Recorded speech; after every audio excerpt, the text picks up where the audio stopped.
네, 보신 것처럼 국민의힘 당권 경쟁이 갈수록 치열해지고 있습니다. 더불어민주당은 어차피 대표는 이재명이란 기류로 인해서 전당대회 흥행에 경고등이 켜졌는데요. 네, 이 밖에 정치권 이슈 짚어보겠습니다. 윤기찬 국민의힘 법률위 부위원장, 여선웅 전 청와대 선임행정관 모셨습니다. 어서 오십시오.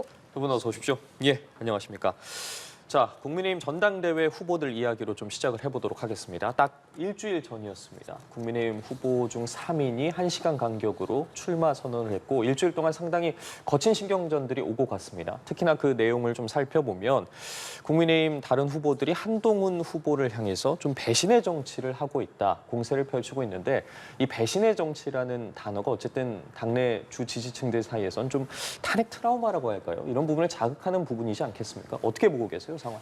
지난 일주일 동안에 서로 간의 선점을 위해서 프레임 전쟁을 한 건 맞는 것 같아요. 그러니까 이거는 각자의 어떤 비난, 비판 이런 걸 떠나서 어쨌든 상대방이나 내가 득표 전략을 세워놓고 그 득표 전략에 맞는 단어를 채택을 한 거죠.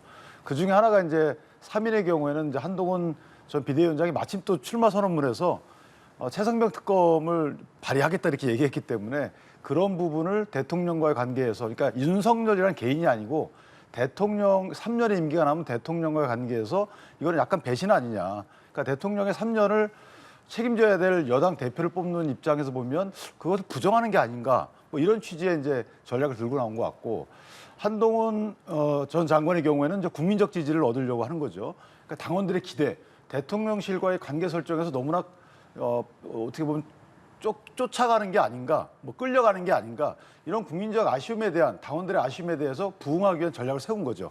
거기에 대한 이제 단어 선택들을 뭐 배신의 정치, 뭐 공안증 이렇게 한번 표현한 걸로 전 그렇게 이해합니다. 예, 어쨌든 지금 상황을 보면 한 후보가 어떤 발언을 내놓으면 그 발언에 대해서 뭐 반박을 한다거나 상당히 공세를 펼치는 상황이거든요. 여권 내 당권 주자들의 그런 상황이라고 해야 될까요? 어떻게 보고 계십니까? 지금 이제 한동훈 후보가 굉장히 앞서 나가고 있다는 그런 이제 지표들이 좀 있기 때문에 아마도 한동훈 후보 중심으로 반한 연대 이런 게 조금 이제 보이지 않게 결성되고 있는 것 같습니다, 이제. 근데 지금 한동훈 후보 같은 경우에는 배신의 정치 여기에 대해서 공포 마케팅이다 이렇게 이제 네거티브 선거 전략이라고 규정하고 있지만 사실은 다른 후보들 쪽에서는 이 네거티브 전략을 쓸 수밖에 없을 것 같아요. 그리고 또 하나는 이제 배신의 정치라고 이야기하는 것이 결국에는 이게 이제 여당 당대표를 뽑는 선거이기 때문에 결국에는 대통령과의 관계가 되게 중요한데 지금 앞서 원희룡 후보 또 나경원 후보가 계속 이야기하는 것처럼 한동훈 후보는 대통령과 관계가 좋지 않다. 결국에는 대통령을 배신할 것이다. 이렇게 한동훈 후보의 약점을 집중해서 공략하고 있는 것으로 보이고 선거 전략으로 따지자고 하면은 사실은 괜찮은 선거 전략이다 이렇게 좀 볼 수 있을 것 같고요. 한동훈 후보 같은 경우에는 이 네거티브 선거전에 말려들지 않고 본인만의 뭔가 이 돌파 전략이 필요한 때라고 저는 생각을 하고 있습니다. 예, 한동훈 후보만의 무언가 돌파 전략이 필요하다라고 말씀해 주셨고 윤기찬 부위원장 같은 경우에 앞서 일련의 상황들을 프레임 전쟁 이런 표현을 써서 또 특정을 해 주시기도 하셨는데 그렇다면 한동훈 후보는 어쨌든 이 프레임, 배신과 분열 프레임이라는 부분에 있어서 극복해야 되는 게 과제로 남아있다라는 부분인데 앞으로 좀 어떤 모습을 보여야 한다고 보십니까? 그러니까 이게 여당 대표를 뽑는 건데 예를 들어 선거가 임박해 있으면 대통령실과의 각을 지는 부분도 선거 전략으로 통할 수 있어요. 왜냐하면 당장 의석을 얻어야 되니까. 그런데 지금 선거가 없거든요. 그러면 여당 대표인데 그 여당 대표가 어떤 역할을 해야 되냐면 3년 임기가 남은 대통령과의 관계 설정을 잘해서 어쨌든 성공적인 국정 운영을 끌고 나가야 되는 거죠.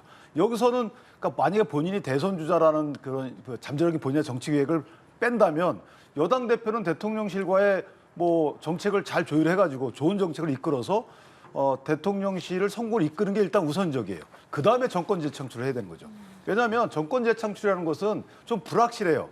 앞으로 5년을 우리가 또 가져와야 되는 것은 당원들의 열망인데 현재 갖고 있는 3년을 일단 잘 지켜야 되는 거 아니겠어요? 근데 현재 갖고 있는 3년을 갖다가 잘 못 지키고 5년을 갖고 온다. 이거는 당원들이 이해하기 쉽지 않죠. 그래서 한동훈 후보의 경우에는 고차 방정식을 풀어야 돼요. 일단 원활한 당정 관계를 이렇게 이끌어 가겠다. 대통령과의 개인적인 인간관계에 대한 평은 어떤지 모르겠지만 어떤 공적인 관계, 여기서는 대통령 각을 세운다는 의미가 이거는 이제 잘못된 정책에 대해서는 끝까지 조언을 하겠다라는 취지. 그러니까 각을 부각시키는 듯한 언행을 하면 안 되는 거고요. 그런 차원에서 보면 최상병 특검을 본인이 발의하겠다고 하면 제가 볼 때 실수예요. 어떤 의미에서든지 간에. 그거는 이제 그 부분에 대한 먼저 매듭을 풀어야 되겠죠. 이건 이런 의미였다. 그래서 이 부분을 처리하든가. 왜냐하면 지금 국민적 지지라는 것은요. 앞으로 멀리 남아 있습니다.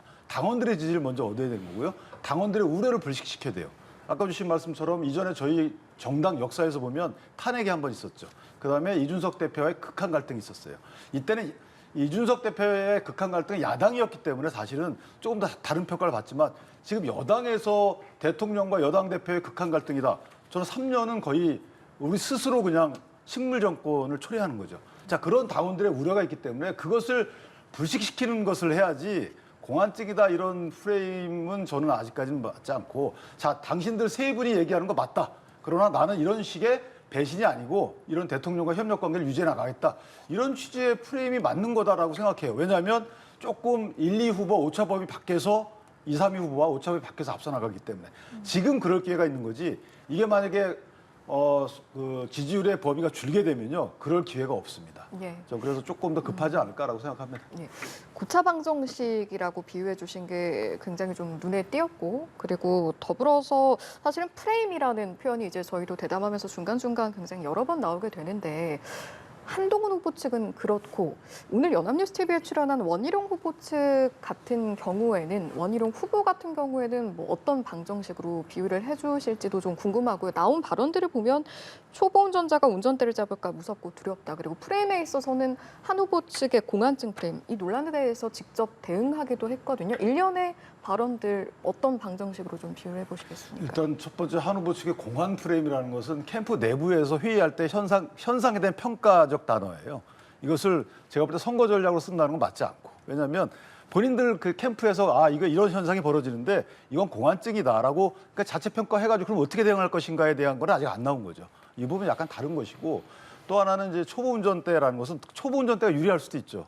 그러니까 당원들 지지층은 초보 운전대를 원하는 분들도 있어요. 그 내비가 잘 돼 있으면. 그러니까 초보 운전대가 본인이 결정에 대한 시기에 잘 결정을 한다 그러면 당원들의 기대에 맞는 운전을 할 수도 있죠. 그러나 또 불안한 운전이 될 수 있습니다. 그러니까 이 초보 운전대가 왜 불안한지에 대해서 추가적인 설명이 아직까지 원장관 측은 없다 이거죠. 배신의 프레임이라는 것은 기본적인 프레임이고 그다음에 구체적으로 들어가서 그럼 초보 운전대가 왜 위험한지 선례가 어떤지 이런 당원들에 대해서 만약에 이제 뭐 공포 마케팅을 한다고 했는데 그런 그 공포 마케팅의 구체적인 내용이 뭔지에 대해서 아직 설명이 없는 것이고 한동훈 전 장관의 경우에는 원장관이 내놓은 그런 프레임에 대해서 제가 아까 말씀드린 조금 더 긍정적인 의미의 평가를 해버리는 거죠. 그 이해한다. 그렇게 평가할 수 있지. 그런데 이런 면도 있다라고 해서 다른 차원의 문제 제기로 프레임 전환을 해야 되는데 그 프레임에 대해 설명하다 보니까 설명하고 또 그 프레임을 반대로 치는 프레임을 잡다 보니까 약간 한동훈 후보 측이 지금 밀리는 듯한 프레임에서는 이것이 지지율 변화 추이에 그러니까 어떻게 반영될지 모르겠지만 아직까지 보면 제가 이제 한 후보 측 왜냐면요 한 후보 측에서 최상병 특검에 대해서 먼저 받아들이겠다고 얘기했기 때문에 그래요. 그게 없다면 배신의 프레임이라는 건 저렇게 자리 잡지 못합니다. 그런데 그런 그 최상병 특검을 받겠다고 했기 때문에 대통령과의 관계에서 먼저 약간의 프레임이 잡혀 있잖아요. 그 프레임을 원장관 등이 지적을 한 거죠. 그렇기 때문에 그 지적에 대한 평가는 맞지 않는 거예요. 지적에 대해서 다시 그 평가를 하는 건 맞지 않고 다른 식의 어떤 새로운 프레임을 내놔야 된다. 전 그렇게 생각합니다. 예. 앞서 한동훈 후보 측 같은 경우에는 어느 정도 뭐 평을 해주시긴 하셨습니다만 어떻게 보이시는지 좀 궁금합니다. 상대적으로 각 후보들이 어떤 프레임과 뭐 네거티브 전략이라고도 할 수 있겠죠. 여러 가지 이제 언급들이 나오는 상황에서 그 각각의 대응들 좀 어떻게 보이십니까? 저는 원희룡 후보가 선거 전략이 가장 좋다 뭐 이렇게 평가를 하고 있습니다. 한동훈 후보의 약점인 뭐 대통령과의 관계 그리고 또 정치 경력이 짧다는 점 이번에 이제 연합뉴스 TV 나와가지고도 방금 이제 그런 정치 초보다 이런 인터뷰를 해주셨는데 네. 저는 한동훈 후보가 최근에 있었던 이제 뭐 지난 선거 기간 동안에 여러 변곡점들이 있는데 뭐 최혜병 특검법 받은 것도 있고요. 그리고 특히나 이제 영남 공략한다고 영남 지역에 내려갔는데 영남 지역의 경북지사 그리고 홍준표 시장을 못 만났어요. 이철우 지사와 홍준표 시장을 못 만났는데 그것들이 굉장한 약점으로 작용할 가능성이 크다. 그러니까 예를 들면은 홍준표 시장 같은 경우에는 뭐 두세 번 이렇게 이제 한동훈 후보 측에서 이렇게 접촉을 했는데 접촉이 안 돼가지고 안 갔다 이랬거든요. 그러니까 바로 원희룡 후보가 자기도 계속 안 만나려 주려는 거 직접 자기 홍준표 시장한테 전화하면서 그렇게 이제 어쨌든 만남을 이뤄냈다. 그러니까 결국에는 뭐 그 정치 초보라는 게 프로라는 게 본인이 싫은 것도 해야 되는데 한동훈 후보 같은 걸 본인이 싫은 걸 안 한다는 거예요. 그게 이제 초보적인 거죠. 그 또 하나는 여기에 대해서 관련해 가지고 대통령과의 만남. 그러니까 뭐 왜 대통령과 식사를 못 하냐 만찬이라도 해라 이야기 나왔을 때 어쨌든 한동훈 후보는 그걸 안 했거든요. 그러니까 이제 프로 같은 경우에는 그런 건 다 하잖아요. 우리가 이제 프로 이야기 나올 때 뭐 연예인들 비유 비유를 하자면은 뭐 돈 들어오면은 막 뭐 다이어트도 하고 뭐도 다 한다 뭐 이렇게 이야기를 하는 것처럼 한동훈 후보는 이제 경기에 나갔습니다. 그러니까 본인이 좋아하든 싫어하든 이런 거랑 개인적인 선호랑 상관없이 무조건 득표에 도움이 된다면은 해야 되는데 그것들이 약간 부족해서 약간 역시 초보다 아마추어다 약간 이런 평가가 조금 있는 것 같고요. 저는 뭐 그런 측면에서는 원희룡 후보가 굉장히 선거 전략을 잘 쓰고 있다 이렇게 좀 평가를 하고 있습니다. 그리고 특히나 이제 한동훈 후보 같은 경우에는 지금 초반에 선거 전에는 어대안이다 이런 기류가 확실했는데 이 지금 선거 출마 선언하고 일주일 지나니까 약간 어대한 기류가 약간 꺾이고 있어요. 그래서 이 어대한 기류가 꺾이고 있는데 이것을 본인이 원하는 뭐 선거 전략 프레임으로 확실하게 전환을 해야 되는데 그 전환에 뭔가 한 방은 아직 못 보여준 것 같아요. 예. 제가 하나 더 보태면 예. 한동훈 후보가 아직 그 캠프에서 읽지 못한 부분이 하나 있는 게 불통의 이미지가 형성돼 가고 있다는 걸 알아야 돼요. 왜냐하면 지금 대통령에 대해서 비판적 시각을 갖고 있는 분들 중에 불통이다 이렇게 주장하시는 분들 많잖아요. 또 그거에 기대어서 한동훈 그 후보가 출마해가지고 그런 약간의 그 부각시키는 면도 없지 않아 있거든요. 그런 불통의 이미지를 본인은 수평적 당정관계로 바로잡겠다 이런 취지인데 본인이 저 보세요. 지금 보면 그 홍준표 시장과의 관계에서 보면 직접 전화를 했다는 소리가 없어요. 그리고 한 번 해가지고 이제 못 만나겠으니까 뭐 그건 못 만나는 거겠죠. 이렇게 의미를 두는 거고. 그 다음에 대통령도 한번 대통령이 만나자고 했는데 안 만나러 갔잖아요. 저는 만나러 가실 줄 알았어요. 근데 지금이라도 제안을 해야 되겠죠. 만나서 뭔가 좋은 일들이 있다. 이렇게 해서 만나면 먼저 하는 것이 왜 옳고 그름의 문제는 없는 거거든요. 자, 대통령이 먼저 다 제안해야 되는 게 아니에요. 그러니까 국민적 시각에서 볼 때 어떤 현상을 볼 때 거기에 옳고 그름으로 보지 않습니다. 그러니까 누가 먼저 시도했는지 누가 끝까지 시도하는 이런 걸 보기 때문에 현재 한동훈 전 비대위원장이 좀 그 불통에 대한 이미지를 좀 걷어낼 필요가 있다. 저는 그렇게 봅니다. 예, 알겠습니다. 자, 어쨌든 상황이 이렇다 보니까 후보들 간의 구도라고 해야 될까? 연대에 관한 이야기도 계속해서 나오고 있습니다. 앞서 뭐 관련해서 여러 분석을 해 주셨지만 지금 원희룡 후보와 나경원 후보 간의 연대에 대해서 이야기가 나오고 있는데 원희룡 후보 같은 경우에는 이제 더 이상의 진전이 없이는 굳이 이야기하지 않겠다라고 말을 했고 근데 앞서서는 어쨌든 결선 투표를 가면 그 가능성에 대해서 열어뒀단 말이에요. 이 구도가 계속해서 좀 이어질 거라고 보십니까? 연대할 거라고 보세요? 네, 저는 결선 투표제가 있기 때문에 그러니까 1차 선거 이전에는 연대는 없을 것 같아요. 왜냐면은 2차 가서는 자연스럽게 1등 후보에 대해서 2, 3위 후보들이 뭐 합중 연행이 좀 있을 거기 때문에 그래서 지금 초반에 이제 어떻게 보면은 약간 일찍 연대 이야기가 나왔는데 원희룡 후보 측에서도 연대 이야기에 대해서 약간은 이제 캄다운하는 분위기가 있어서 연대 이야기는 없을 것 같다. 그렇지만 그러니까 이제 공식적으로 겉으로 드러나는 연대 이야기는 없지만 어쨌든 그 대세주자 1등 후보가 있기 때문에 이 1등 후보에 반해서 입은 안 맞췄지만 비슷하게 이제 연대처럼 보이는 그러한 흐름들, 공격들은 보일 것이다. 저는 그래서 지금 한동훈 비대위원장을 중심으로 계속 이제 원희룡, 나경원 후보가 비슷한 주장들을 하고 있거든요. 이게 어떻게 보면 연대의 효과고 결국에는 이게 이제 만약에 1차에서 한동훈 1등 후보가 과반을 득표를 못했을 때 2차로 갔을 때에는 자연스럽게 뭐 예를 들면 2, 3위 후보가 연대가 있을 것 같아요.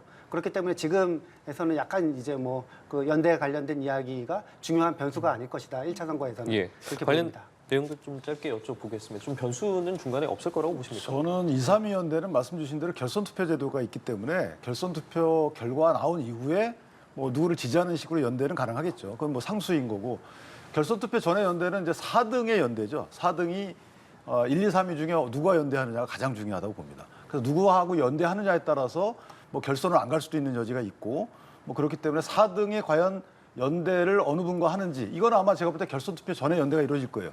4등으로 이게 결선 투표에서 떨어지시는 분은 정치적인 타격이 있기 때문에 제가 볼 때는 4등 가시는 분은 아마 결선 투표 전에 연대 의사를 표명할 거고 이 연대를 누구와 할지가 상당히 파괴력 있는 경선판을 만들 것이다 이렇게 봅니다. 네, 알겠습니다. 야권 이야기도 한번 해보겠습니다. 민주당과 조국혁신당이 한동훈 특검법을 7월 임시국회 내에 처리하자 여기에 좀 공감대를 이룬 것으로 전해지고 있는데 사실은 저희가 뭐 앞서 국민의힘 전당대회 이야기했습니다만 이게 시기적으로 맞물려 있기 때문에 또 어떻게 이 시점상 작용을 좀 할 것인가 처리 시점에 관해서 또 이제 관심이 모아지기도 하고요. 또 변수라는 부분에 있어서도 저희가 좀 주목해서 봐야 할 것 같습니다. 어떤 의견 가지고 맞습니다. 계신지요? 그러니까 한동훈 전 장관이 출마 선언하면서 최혜병 특검법 사실상 수용하겠다, 발의하겠다 이렇게 하면서 이게 이슈로 떠올랐거든요. 초반에. 근데 이제 그 같은 이재명 떠올랐을 때 바로 나경원 후보가 그러면 한동훈 특검법도 받을 거냐 이렇게 공격을 했단 말이에요. 그렇기 때문에 지금 야권에서 한동훈 특검법을 만약에 이제 발의하고 이슈로 올라간다고 하면은 당연히 국민의힘 전당대회 중요한 변수가 될 것이다. 결국에는 지금 국민의힘에서는 예컨대 이제 원희룡 후보가 탄핵 이야기도 일찌감치 이야기를 꺼냈지만 최혜병 특검법, 그다음에 김건희 여사 특검법, 그리고 결국에는 탄핵이 있는 거거든요. 근데 그 사이에 이제 한동훈 특검법이 있는 겁니다. 그렇기 때문에 한동훈 특검법에 대한 한동훈 후보 측의 뭔가 입장 정리가 필요할 것 같고, 이 한동훈 특검법을 중심으로 예컨대 원희룡, 나경원 후보 그리고 야권과의 이상한 느슨한 연대가 펼쳐질 가능성도 있고요. 이미 홍준표 시장 같은 경우에는 한동훈 후보한테 한동훈 특검법 받아라 그렇게 이야기를 했거든요. 그렇기 때문에 되게 선거 기간 동안에 중요한 약간 이슈, 변수로 작용할 가능성이 크다 이렇게 말씀드릴 수 있을 것 같습니다. 정치라는 게 그렇습니다만 각각의 이벤트들이 맞물려서 여러 가지 경우의 수가 생길 수 있고요. 또 어떨 때는 생각지 못한 결과가 날 수도 있고 이번 사안은 어떤 의견 가지고 계십니까? 한동훈 특검법은 사실은 저거는 생치기 내는 특검법이에요. 그냥 보복성 특검법. 그러니까 특검법의 내용을 보면 고발사주 의혹에 대해서는 한동훈 전 장관이 거기 개입된 적이 없거든요. 따지고 보면 공수처에서 이미 무혐의 결정이 났고요. 오히려 또 고발해가지고 지금 재배당에서 수사를 중인데 이 수사도 무의미한 수사가 진행되고 있는 거고요.